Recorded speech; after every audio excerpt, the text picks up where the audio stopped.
Good morning, all of you. In today's session, we are going to start with CSR NET JRF Chemical Science June 2014 Part B Series 2.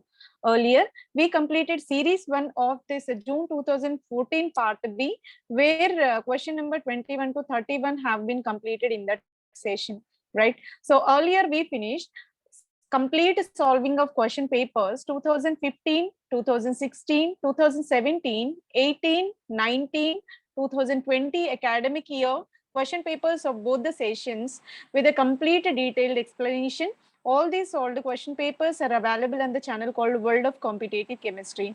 This kind of standard previous year question paper discussion will fetching you towards aspiration of research and also any competitive exam or entrance examination as well, right? So here, this kind of discussion will help you for assuming what is the question weightage and from which chapter how many questions are coming and what is the criticality of the question and possible solutions for the question. Everything can be analyzed by using this kind of previous year question paper discussion. Let us enter into our actual topic.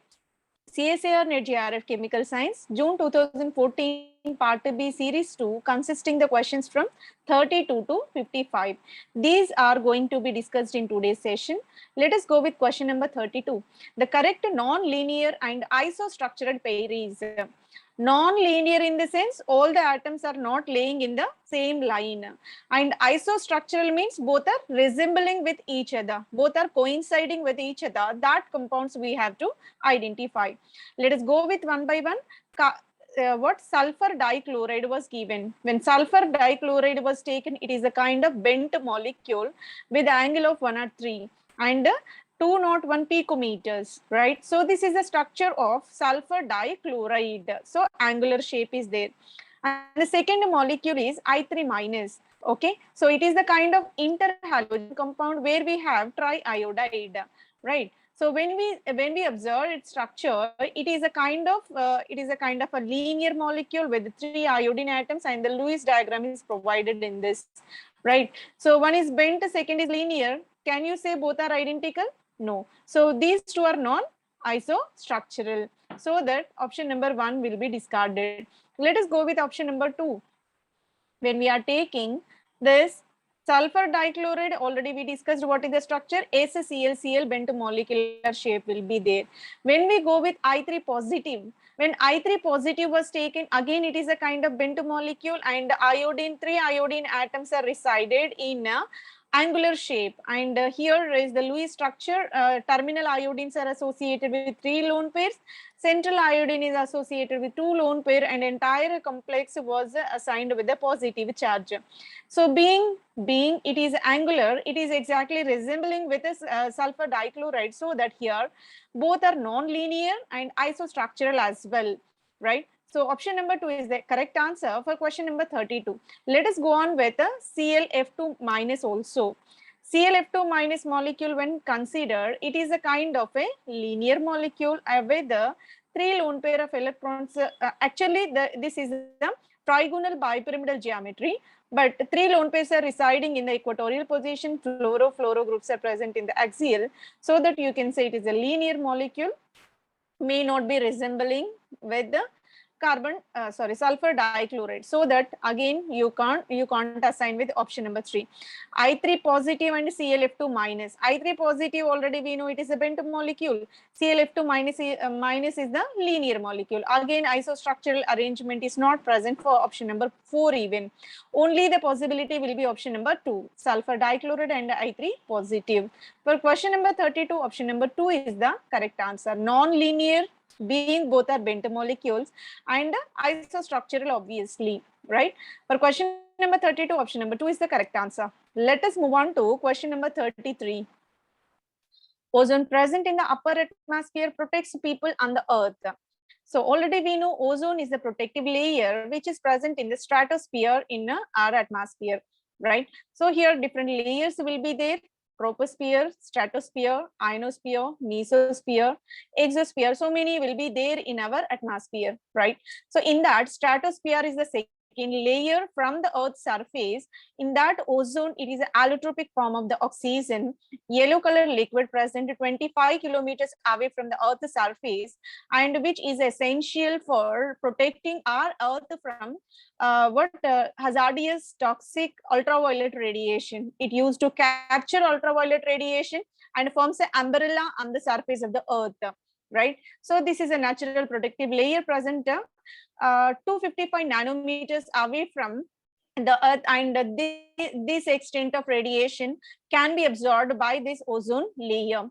So ozone layer is present in 97 to 99 percentage whatever light emitted by the sun get trapped by this ozone layer, and the light frequency ranging from 200 nanometers to 350 nanometers wavelength can be captured by this ozone layer. It is a protective layer, saves us from the harmful radiation. If a ozone layer is not present directly, that toxic radiation falling on the earth, which causes abnormal effects, which we can say skin irritation and skin cancer is possible, and eye disease is also possible, and there is no survival of living organisms also possible if ozone layer is not present in our stratosphere, right? So here, due to the absorption of radiation wavelength of 255 nanometers is the correct answer. So because of this one, so this 255 laying in the range of UV ultraviolet region, and that ultraviolet light will be trapped by ozone. So correct answer will be option number 3. For question number 33, option number 3 is the correct answer. Let us move on to question number 34. If L denotes ligand, neutral monodentate ligand, species AgL4 dipositive, AgL6 dipositive, AgL4 tripositive respectively are. Here, the complexes of silver are given. One is AgL4 dipositive, means central ligand, central metal is laying associated with +2 charge. Here AgL6 dipositive means silver is in +2 oxidation state, and even in the third option also AgL4 +3, silver is in +3 oxidation state. So here it is tetra coordinated, hexa coordinated, tetra coordinated respectively. Then what will be the magnetic nature of all these compounds we have to depict, right? All the ligands are monodentate, there is no chelation, there is no cyclic ring formation, only the possibility will be one electron pair donation around the central metal. Let us see where the magnetic moment is exactly matching. For that purpose, we collected the information from the Google textbook, where being silver is the metal of coinage. So it is the element belongs to the coinage elements. So here in D block, in transition metal elements, copper, silver, aurum, these three are the metals having coinage nature.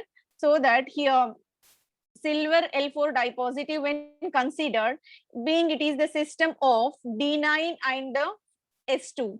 D9 and S2, what happens? +2 oxidation state means 2 electrons from the s orbital will be discarded, and it is a becoming D9 system. So D9, 4 D9 electrons will be there, and outer sphere 5s and 5p orbitals are filled by these ligand electrons, so that here S and P3. So one s orbital, 3p orbital get mixed in the so that sp3 hybridization got carried. If sp3 hybridization is there, you can say it is a tetrahedral geometry. When tetrahedral geometry is there, then how can we assign its magnetic moment? When you observe all electrons except one electron remaining, all the electrons got paired. Due to the presence of this odd electron, you can say it is a kind of paramagnetic substance. Paramagnetic is the compound where odd electrons present in the given compound, right? So in this tetrahedral geometry of AgL4 dipositive, what happens? One of the electrons left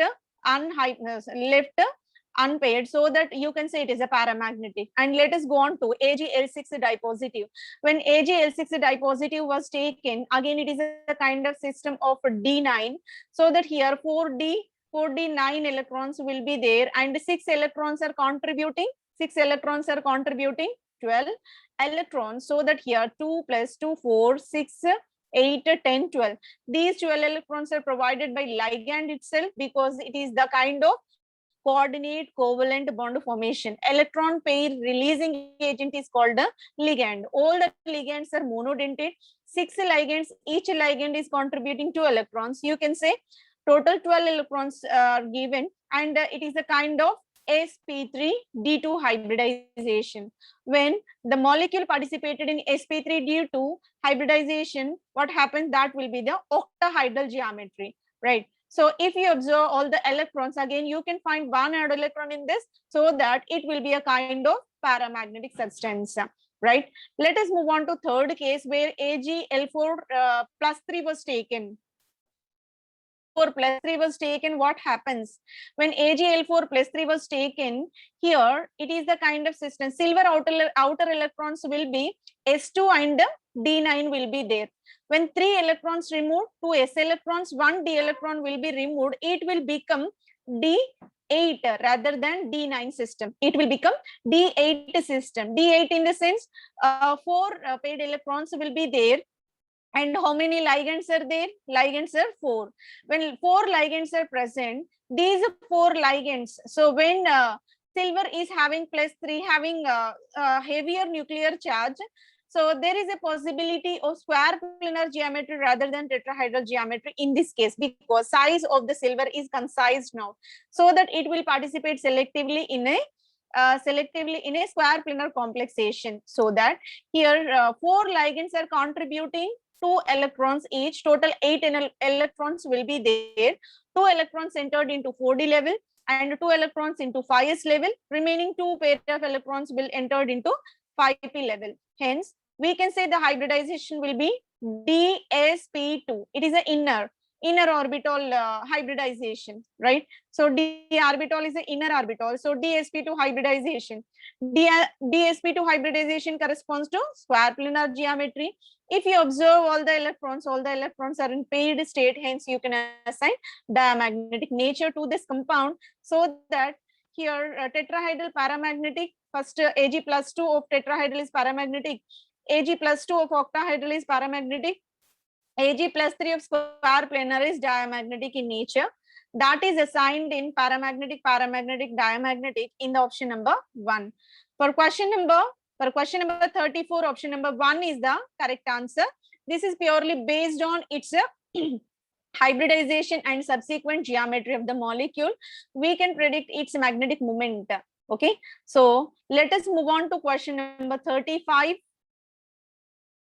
Chromite ore on fusion with sodium carbonate gives.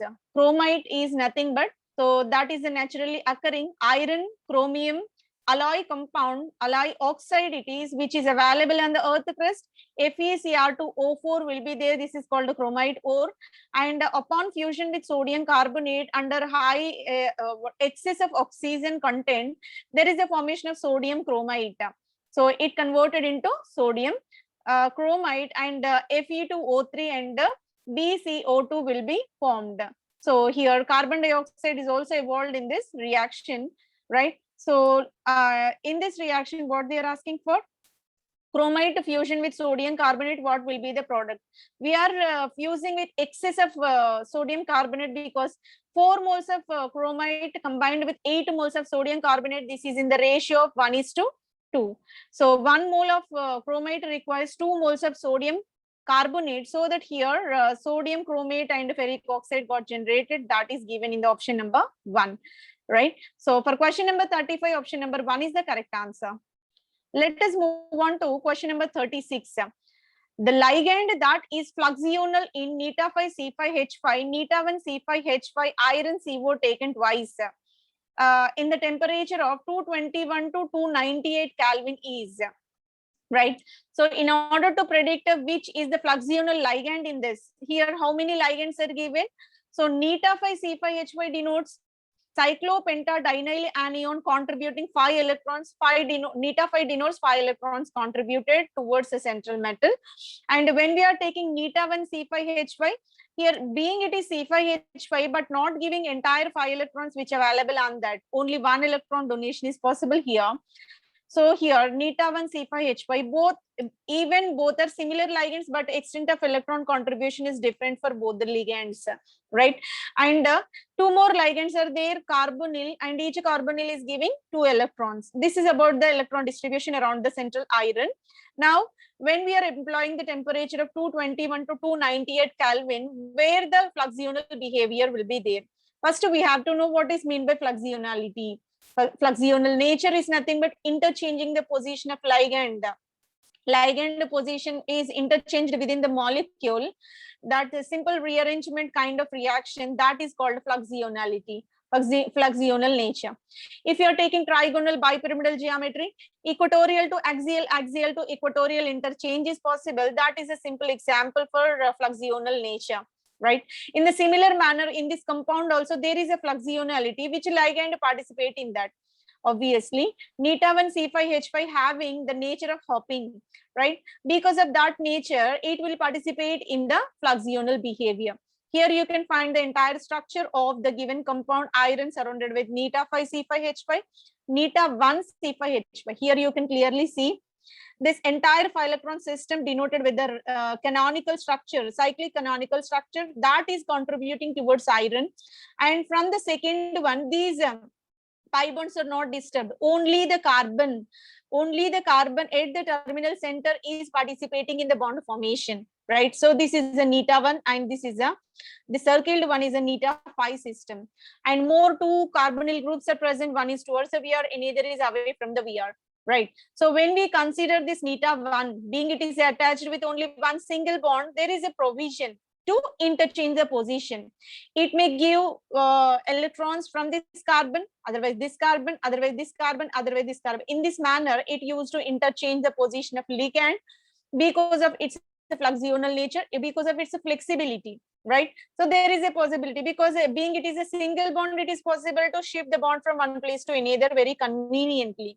So one to shift pathway is employed in case of fluxional behavior, so that it can be purely assigned with the neta1 rather than neta5, right? So that is given in the option number 2.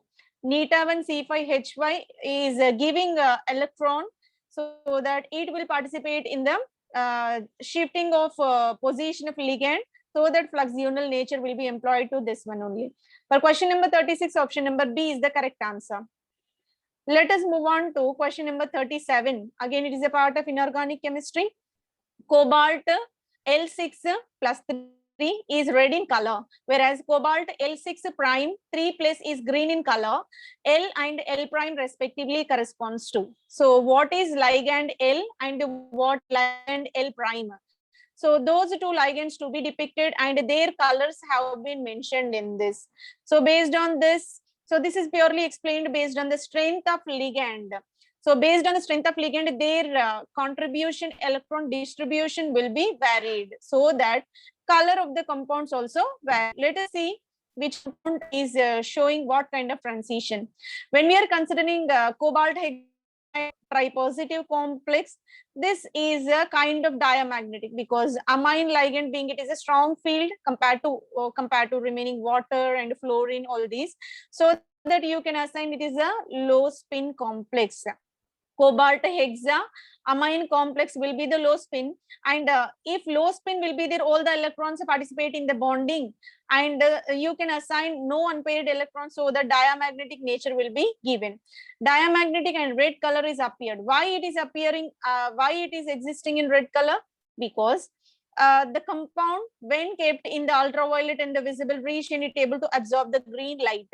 Green light being absorbed by this compound, whenever green light absorbed and its a complementary color will be emitted. That is the condition in case of transition metal complex coloring property. So whatever the light absorbed, its opponent color will be emitted, because some of the light absorbed remaining leftover color is coming out, that is named as a complementary color, right? Green color when absorbed, red color will be emitted back. So in that manner, cobalt hexamine complex will absorb the green light, and its a complementary red color will be emitted out, so that we can see the compound as a red color, right? So here, and cobalt when exists in +3 oxidation state, 2 s electrons and 1 d electron will be discarded from this, being it is a +3 state. So that cobalt now exists in which state? D6 system. When D6 system of low spin, let us go with the electron distribution. D6 system with the low spin, what happens? In case of low spin, all the electrons get accumulated in the lower energy level only, right? So T2G orbital only all 6 electrons got deposited in the case of low spin complex. So if you observe the electron all are paired state, that's why diamagnetic nature will be assigned for this compound. This is for what? This is for hexamine compound. Let us go with second one, cobalt hexa aquo plus 3. When cobalt hexa aquo plus 3 was taken, it becomes paramagnetic because water being it is a weak field ligand. So here weak field ligand formation of high spin complexes are possible, and the specificity of this compound is it used to absorb the red color. So when red color absorbed, complementary color green will be emitted back. So here they have been given. L6 red color denotes what? Ammonia ligand. Green color denotes what? Water ligand, because complementary colors will be emitted by the compound, right? And let us see its distribution of electrons.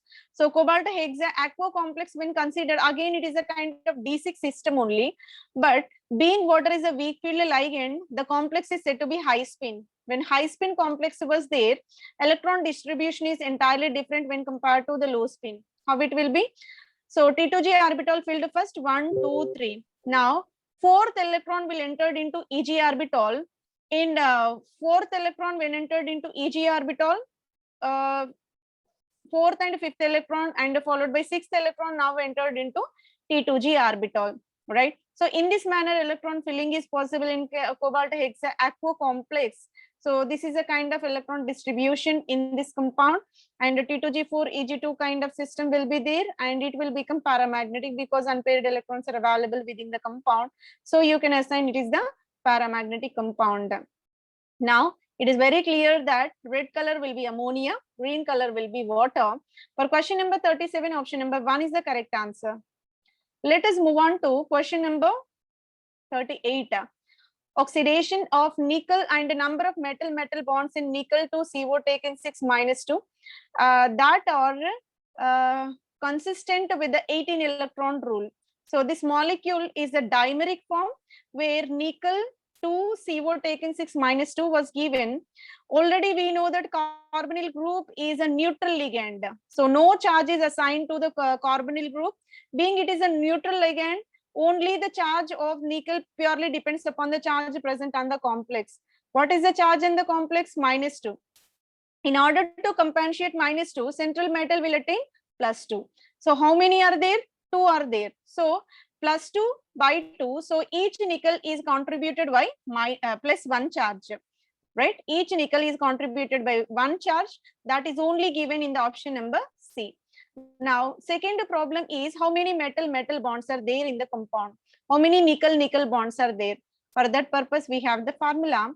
In order to predict the number of metal bonds, the formula is 18 into n minus total valency electrons by 2. N denotes what? How many metals are there in the given complex? Total valency electrons are nothing but we have to sum all the electrons present in the given complex by 2 can be taken.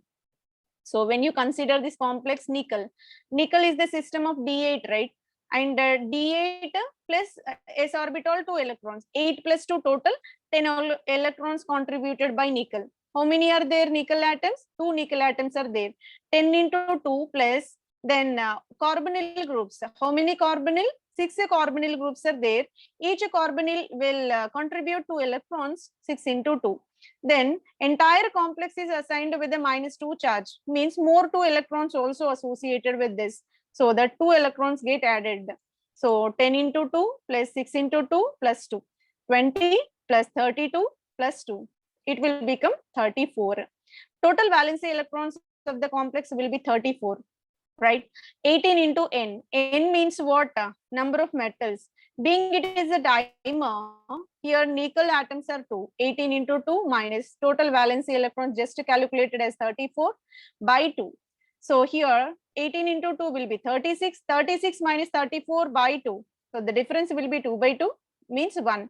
How many nickel bonds will be there? Only 1. This is the exact structure of nickel 2 CO taken 6 minus 2 where nickel-nickel are joined by a single bond, and carbonyl groups, each nickel surrounded by 3 carbonyl groups, entire compound is given by -2 charge. So here nickel assigned with a -1 charge, and nickel-nickel bond order will be, how many bonds are there? Only 1 bond. For question number 38, option number C will be the correct answer. Let us move on to question number 39. The structures of strontium pentaphenyl, and phosphorus pentaphenyl respectively are strontium pentaphenyl and phosphorus pentaphenyl structures to be predicted. For that purpose, we have strontium. So this strontium is surrounded with 5 pH groups, and all are inclined in this manner. In the octahedral structure, one of the octahedral site is occupied by the lone pair of electrons, and remaining all 5 sites occupied by the ligands. Which ligands? Phenyl ligands are present, and you can assign the shape of the molecule is square pyramidal, geometry will be the octahedral. If you consider lone pair, that becomes a geometry. If you exclude that lone pair of electron, you can assign square pyramidal, being it is a kind of sp3d2 hybrid orbital. So strontium participated in sp3d2 hybridization, and it is having one of the lone pair of electron, and that lone pair of electron will reside at this position, at this axial position. So this is a kind of system called square pyramidal. And the second compound is pentaphenylphosphine. That pentaphenylphosphine is distributed with 5 ligands in this manner. 3 are occupying the equatorial position of the plane, and 2 ligands are occupying above and below of the plane. Both are perpendicular to each other. This is called axial plane. 3 ligands are equatorial and 2 ligands are axial in nature. Entire system is said to be trigonal bipyramidal, being it is sp3d hybridization. Trigonal bipyramidal geometry and shape will remain same because all electrons participated in the bond formation, so that geometry and shape of the molecule are exactly same. So here strontium pentaphenyl molecule is a square pyramidal, phosphorus pentaphenyl molecule is a trigonal bipyramidal. So for question number 39, option number B or option number 2 is the correct answer. Let us move on to question number 40. The typical electronic configuration of the transition metal center for the oxidative addition. Right here, it is the part of inorganic chemistry, again from coordination compounds, where which electronic configuration of transition metal will participate in oxidative addition. What is meant by oxidative addition? So whenever ligand added to metal, that should participate in the oxidation process. Oxidation is nothing but loss of electrons, loss of 2 electrons, right? So oxidative addition is most familiar in the case of the systems of D8 and D10.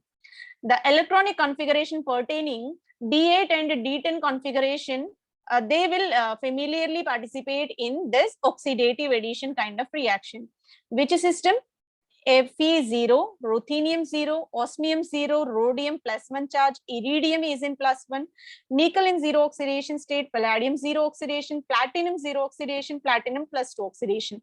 All these systems are regarded as D8 and D10 system, and which are very prone towards this oxidative addition kind.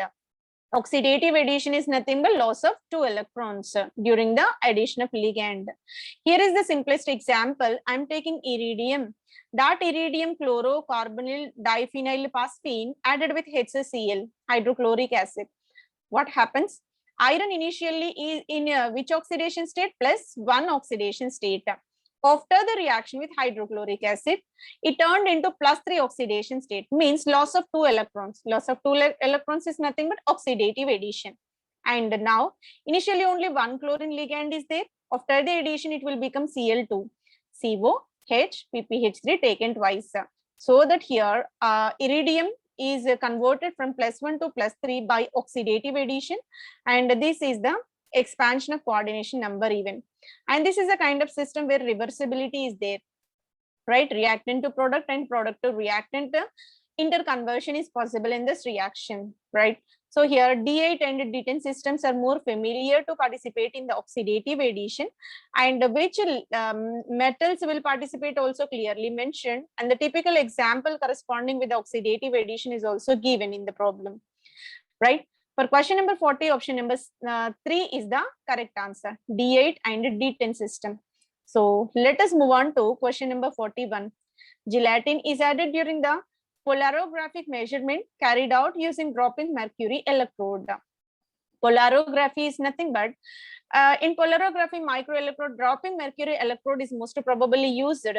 And what is the purpose of gelatin? Whenever gelatin added here, this is a polarographic experiment, and we are taking a drop-in mercury electrode, and also another electrode was taken in this. So whenever drop-in mercury electrode is there, we are adding gelatin. Gelatin is a glue type of material, and whenever it is added, it used to induce the viscosity that will become gum type of material. So whenever viscosity increases, what happens? Flowing tendency will be retarded, flowing tendency of drop-in mercury. So here is the clear description of drop-in mercury electrode. Mercury reservoir will be there, and it is inserted with the dropping mercury. Drop by drop, this mercury will fall into this. Because of that reason, what happens, there is a potential difference is generated with respect to this reference electrode, right? So what we are adding gelatin. Gelatin is a gum type of material. It will restrict the motion of this mercury. So streaming motion of mercury will be retarded when gelatin is added. Being it is a viscous compound, it will induce the viscosity and the movement will get diminishes. For question number 41, it reduces streaming motion of mercury drop. Option number 1 is the correct answer. 41, option number 1 is the correct answer. Let us move on to question number 42. It is a part of organic chemistry. What we can say, biomolecules. The pKa values of following salt aspartic acid are indicated below.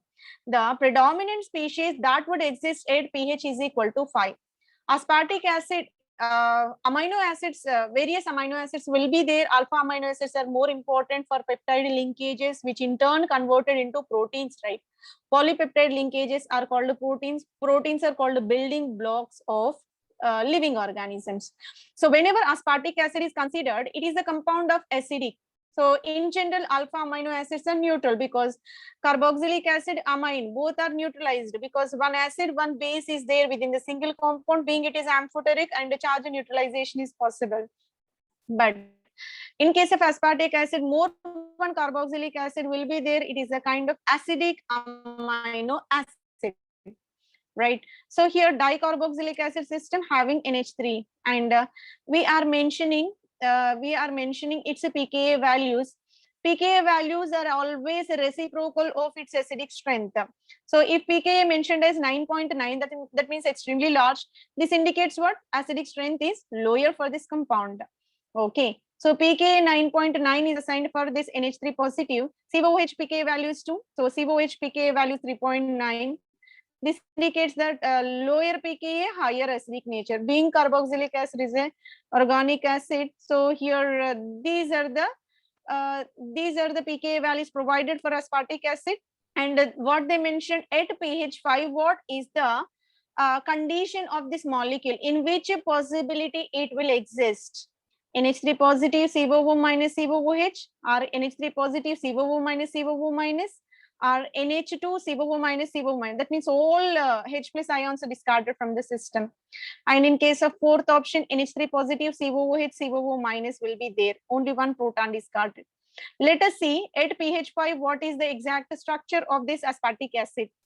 Before discussing about that, first we have to know what is meant by isoelectric point. Isoelectric point is nothing but being it is alpha amino acid used to release H plus in accordance with Bronsted. Base will accept the H plus, so that here aminium ion will be formed. Carboxylate and aminium will be generated. So that kind of state is called Zwitter ion state. Then at particular instance of pH, what happens?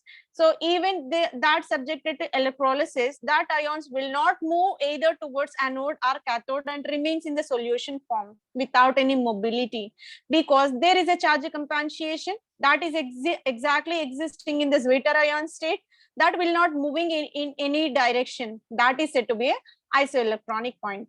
Each and every amino acid have their fixed isoelectric point values, and here under acidic conditions, what happens? Acidic conditions, all the groups got protonated. COH, COH, obviously acidic. That's why they are protonated state only.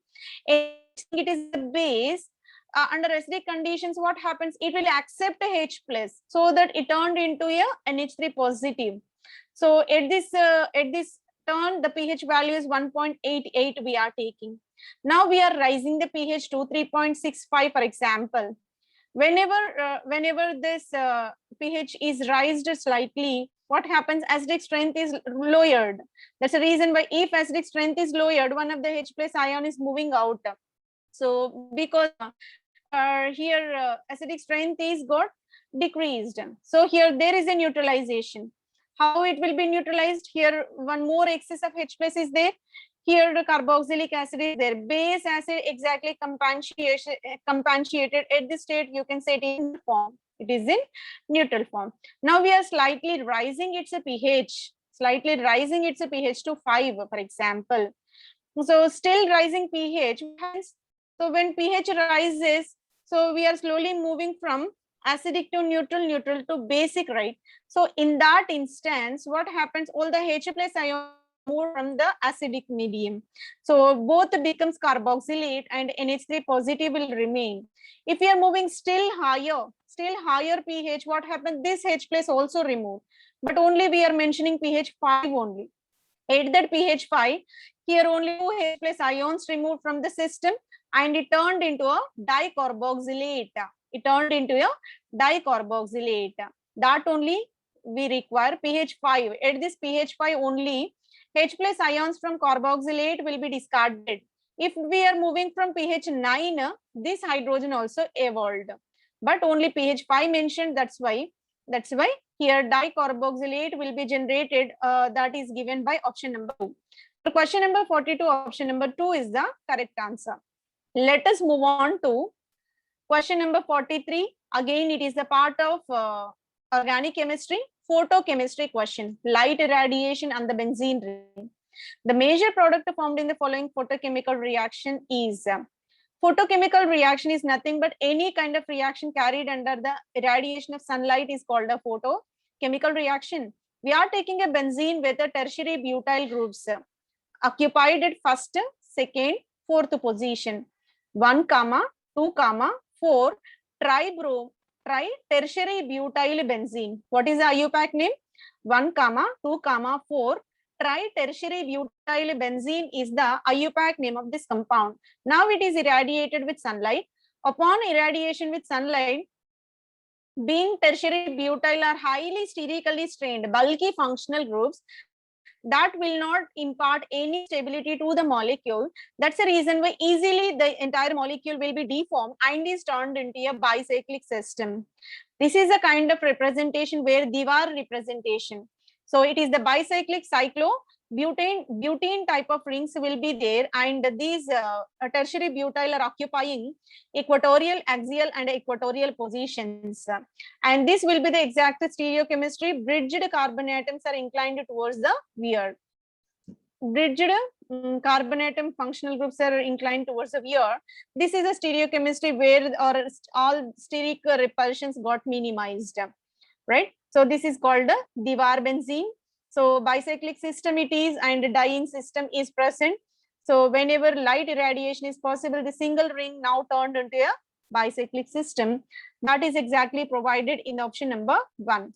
So tertiary butyl group and hydrogen are inclined towards the weir, and these two tertiary butyl groups are on the plane, right? So for question number 43, option number 1 is the correct answer. Let us move on to question number 44. It is a part of inorganic chemistry main group elements. The pair of solvents in which phosphorus pentachloride does not ionize. Within the problem they mentioned phosphorus pentachloride will participate in the ionization. So if any compound participate in the ionization, they selectively dissolved in the polar solvent rather than non-polar solvent. So within the seconds, you can analyze the question. PCl5 got ionized, right? any compound got ionized can be preferably dissolved in the polar solvent. Polar is nothing but ionizable solvent. Ionizable compound prefers ionizable solvent. Non-ionizable compound prefers non-ionizable solvent. PCl5 will be ionized in this manner. PCl5 participate in the self ionization. PCl4 positive, PCl6 minus, right? So initially the compound is trigonal bipyramidal. After ionization, one turned into tetrahedral, another turned into octahedral. Even geometry also changed while ionizing these two species, right? So during this reaction, which solvents are not giving any solubility? So if you take acetonitrile, CH3CN is called acetonitrile, right? Acetonitrile, there is a polarity. One is carbon, another nitrogen. That's why there is a polarity in the bond. So there is a possibility of partial charges.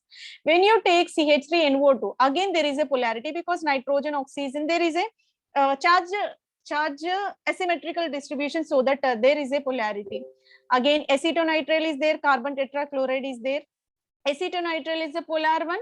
Carbon tetrachloride is a non-polar solvent. So one is polar, one is non-polar. That is not correct. Both should be non-polar. We need benzene and CCl4. Here benzene being it is non-polar, CCl4 also not suitable for this, where solubility of PCl5 will not be there because it is ionizing, but benzene and CCl4 will not ionize, right? That's why there is no solubility in this in these solvents.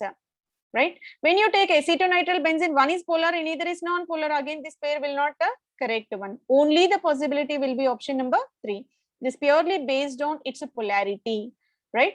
Polar compounds are soluble in polar solvents. Non-polar compounds are soluble in non-polar solvents. Being it is a polar compound, prefers a polar solvents. Option number 3 is the correct answer for question number 44. Let us move on to question number 45. The major product formed in the following reaction. We are taking a carbon-carbon system where the phenyl, methyl, O-tosyl and methyl functional groups are on their side chains. And now the compound is treated with acetic acid. So here you can clearly observe that it is not possible to replace phenyl, replace methyl, replace hydrogen and methyl hydrogen. Only the possibility is tosyl. Being tosyl is the better leaving group, because already initially it will be the hydroxy. Hydroxy will be protected by this tosyl. This is called a protecting agent.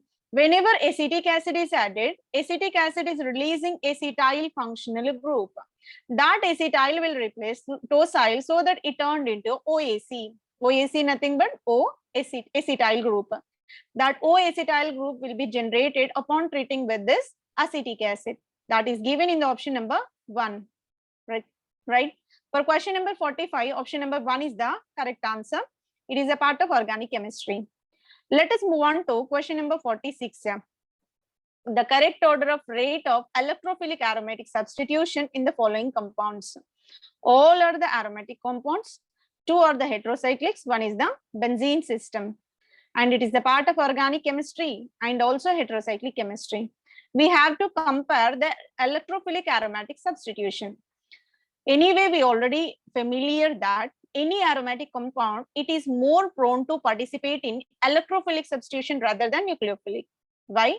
Because whenever aromatic compound was taken, so in that aromatic compound, pi electron system is relocalized above the plane as well as below of the plane, so that electron density will be more. That behaves like a electron rich species and used to bind with the electron deficient electrophilic reagent.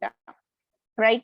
So that's why all the aromatic compounds, the compulsory possibility will be electrophilic substitution rather than nucleophilic substitution. So all will participate. But the thing is, what is the correct order? In order to predict the order of the reaction, first let us go with this first compound where pyrrole condensed with benzene called indole. This is a kind of system called indole. N-methyl indole was given. Already we know whenever 5-membered ring is there. In 5-membered ring, atoms are 5, electrons are 6. 5 atoms, 6 electrons. What will be the electron density? Electron density will be higher. Okay. So 5 atoms are there, 6 electrons are there. So that number of electrons are more than number of atoms. That's why all 5 5-membered ring systems are considered as electron-rich systems. So when electron-rich system is there, what happens? They are more reactive towards electrophilic substitution. And moreover, methyl group present in the nitrogen plus I affecting group, it used to release the electrons into the ring. Again, it will rise the electron density upon the ring so that it is more prone to participate in electrophilic substitution. This is the indole, N-methyl indole. That N-methyl indole, these are the probable electrophilic substitution like nitration, sulfonation, halogenation. They are typically carried at a third position. Third substitution is possible in the presence of mild conditions because it is more prone to participate in the electrophilic substitution because of pi excessive nature of 5-membered ring, right? So that's why more reactivity is assigned for this compound number 1. Let us compare remaining 2 also. We are taking pyridine and chlorobenzene. Let us compare the reactivity of pyridine and benzene system. So pyridine is 6-membered 6 pi electron system. Benzene is also 6-membered 6 pi electron system. Then what is the difference? The difference is nitrogen. Nitrogen having tendency to pull the electrons from the system, deactivating. So that is electronegative and which will attract the electron density towards that one. So that ring system will become electron deficient. But in case of benzene, all are being homonuclear, all are carbons only, and being less electronegative, there is no such a possibility, and we can't experience such an electron deficiency in this. Moreover, chloro group is plus I affecting again. So sorry, chloro group is electron releasing into the system. It is minus I affecting, but a plus mesomeric effect is there. Sorry for that. So it is minus I affecting, but a plus mesomeric effect is there. That's the reason why again chloro group will activate the ring towards electrophilic substitution. That's the reason why after indole and the next probability for aromatic substitution towards electrophilic will be chlorobenzene. And being it is the system of 6-membered with the nitrogen heteroatom, electronegativity of nitrogen will drag the electron density towards nitrogen, so that ring will become electron deficient. This is called pi deficient ring system. All the heterocyclic rings with nitrogen oxygen are called pi deficient ring systems, and these are least prone towards electrophilic substitution, where the reactivity will be least. Higher for indole, next for chlorobenzene, least for pyridine. That is given in the option number D. For question number 46, option number D is the correct answer. So option number 4 is the correct answer. Let us move on to question number 47. It is a part of physical chemistry. The commutator of kinetic energy operator denoted with TX operator and the momentum operator PX operator for one-dimensional box is quantum chemistry question. So what will be the commutator of kinetic energy and the momentum operator for one-dimensional box? That to be predicted. So this is based on Heisenberg uncertainty principle. Here, when we assign this wave function, quantum mechanical wave function for this, x cap and p cap psi is equal to x cap p cap minus p cap x cap psi. X denotes what? Momentum. P denotes what? Kinetic energy, right? So here it can be expanded like this: x into minus I h cut d by dx psi minus I h cut d by dx x psi. So this is the expanded form of this one. When we expand this one, and it can be applied with the Heisenberg uncertainty principle. What is Heisenberg uncertainty principle? Delta x into delta p is greater than is equal to 1 by 2 x cap and p cap. X is the momentum, p is the kinetic energy. So what is Heisenberg uncertainty? At the same instant, for the smaller teeny particles, it is not possible to assign momentum and position at the same time. So if you are particular about its momentum, its position will be infinity. We can't assign its position. If position is known to us, its momentum will become infinity. So in that way, Heisenberg uncertainty principle is given: delta x into equal to 1 by 2 x cap and p cap. Then we can extend this equation. X cap and T cap psi is equal to X cap T cap minus T cap X cap psi. T denotes what? T denotes kinetic energy operator and P denotes momentum operator. Then we can substitute the values minus I h cut d by dx into h cut square by 2m d square by dx square psi minus h cut square by 2m d square by dx square minus I h cut d by dx psi. So this is the expanded form of this equation, right? After getting derivation, it is given as minus I h cut cube by 2m dou cube psi by dou x cube plus I h cut cube by 2m dou cube psi by dou x cube. If you observe clearly, both the magnitudes are exactly equal with opposite signs. Magnitudes are equal, but opposite signs are there. So both get exactly compensated, both get cancelled. If we cancel, the value becomes 0. So commutator will be 0 for this kinetic energy and momentum operator for one-dimensional box. That is given in the option number 3. For question number 47, option number C is the correct answer. Let us move on to question number 48.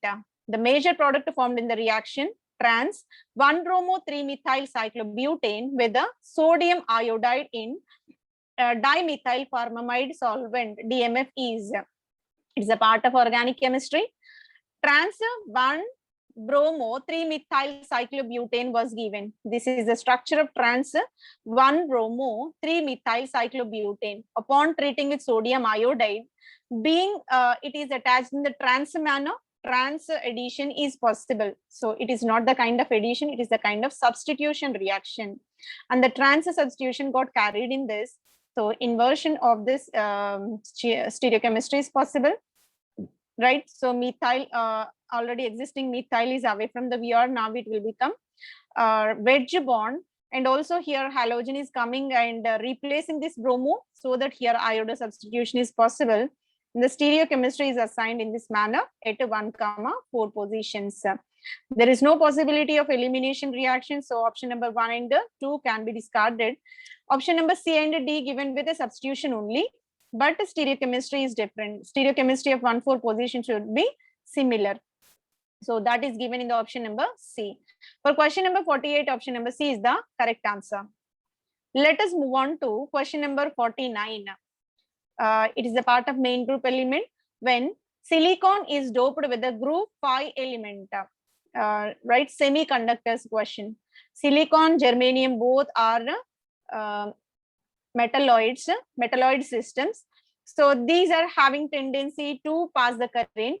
Whenever they doped with the impurities, doping with impurities, their efficiency of conduction will be raised by many folds, right? So that's the reason why silicon is added with the impurity of 5th group element. So here there are two kind of possibilities of doping. One is addition of 3rd group, addition of 5th group. When 3rd group element is added, 3rd group elements are electron deficient in nature. So they are having tendency to accept the electron from silicon, so that they will generate a deficiency on the silicon, and there is a possibility of holes. Conduction through holes are possible in case of group 3 impurity. When we are adding group 5 impurity, group 5 impurity is electron rich in nature. They used to release the electrons to the silicon system, so that electron density will be raised. Conduction with electrons are possible in case of group 5 doping. It is clearly mentioned in this. Being silicon is tetravalent family of carbon family element, and the tetravalent nature will be there. And whenever group 5 element, I'm adding arsenic here. Whenever arsenic element is added, that used to induce the electrons into the system. Free electrons are imbibed into the system. Free electrons, when imbibed, they used to flow from one place to another, so that conduction is possible, right? So that is clearly mentioned here. Valency band to conduction band gap will be lowered due to the insertion of electron in between. So this gap, so that electron excitation is possible and conduction is more convenient upon the addition of group 5 element. Donor levels are created closer to the conduction band. Here is the conduction band. Here is the donor level. Generation is possible because electrons are released. So the donor level is possible in this. So that is given in the option number 2. For question number 49, option number 2 is the correct answer. Donor level is created closer to the valency bond. It is not the correct answer. Donor level is originated near to the conduction band rather than valency band. So there is no question of acceptance because fifth group elements are releasing electrons, so that here donor levels will be generated near to conduction band. For question number 49, option number 2 is the correct answer. Let us move on to question number 50. The symmetry point group of propyne. Propyne is the system of carbon-carbon triple bond called acetylenic bond and another carbon having 3 hydrogens. In this, all the hybridizations are not equal. One is sp3 hybridized carbon, 2 are sp hybridized carbons are present in this. Whenever symmetry point groups are considered in this case, symmetry point groups are considered, there is a possibility of C3 axis. Here, threefold axis of symmetry is present in the molecule, and sigma plane is also present. Being it is highly linear molecule, we can assign sigma plane, and moreover it is the vertical plane of symmetry is present within the molecule. Hence C3 and sigma V plane is there. That's why its a symmetry element will be C3V. C3V point group of symmetry will be present for this propyne molecule. So this propyne is having C3V point group, but upon time consumes, what happens? It turned into C infinitive V point group. Okay, initial origination will be C3V only. Slowly it turned into C infinitive V point group, right? So here C3V is given in the option number 2. For question number 50, option number 2 is the correct answer because it is the combination of threefold alternative axis of symmetry and vertical sigma plane of symmetry. When these two are present, we can assign the symmetry point group as C3V. That is given in the option number 2. For question number 50, option number 2 is the correct answer. Let us move on to question number 51. For a first order reaction, A gives rise to product. The plots of ln AT by A0 versus time, where A0 and AT denotes concentration at time T0 and T respectively is. It's a purely chemical kinetics question, and first order kinetics have been given here. Initially, A0 is nothing but initial concentration of the starting material, and AT denotes what? Concentration of starting material at the time T. After time T passes, so what is the leftover A compound? Some extent converted into product and some remains as a starting material. That is the concentration of A at T time. So when we plot this ln AT by A0 versus time, what will be the slope? Let us see. So here, being it is a first order, only one reactant is participating in the rate of the reaction. A gives rise to the product B. Some extent of fraction A remaining after time T. So that if we take the ratio A concentration by A0 concentration is equal to experimental minus KT. K is the proportionality constant, T is the time at a T time, right? So one way to evaluate K, the rate constant, is to take the logarithm. So both we are going to apply the logarithm. Ln A by A0 is equal to minus KT. So ln base E is there. We can convert ln base E into log base 10 by multiplying with the multiplying factor 2.303. 2.303 into log A by A0 is equal to minus KT. What is the equation form? Equation is in the form of y is equal to minus mx. Equation is in the form of y is equal to minus mx. Minus mx is nothing but y-axis term will be log A by A0. X-axis term will be T and slope will be minus K. Slope will be minus K. Means negative plot will be obtained passing through the origin, because y is equal to mx is nothing but line should pass through the origin only, and moreover it will be the negative slope. That is clearly mentioned in this diagram. We are taking log of A by A naught versus time. It is passing through the origin. Straight line is obtained. Sorry, slight curvature is obtained. And this is the kind of system called a negative slope. If you are moving from lower to higher, that is called a positive slope. But higher to lower, this is called a negative slope. So this is the correct answer, which is mentioned. A straight line with a positive slope is a wrong answer. Positive slope is not possible. Negative slope is possible. A straight line with the negative slope passing through the origin. That is given in the option number 2. For question number 51, option number 2 is the correct answer. Okay, negative slope is obtained in this case for first order kinetics. Let us move on to question number 52.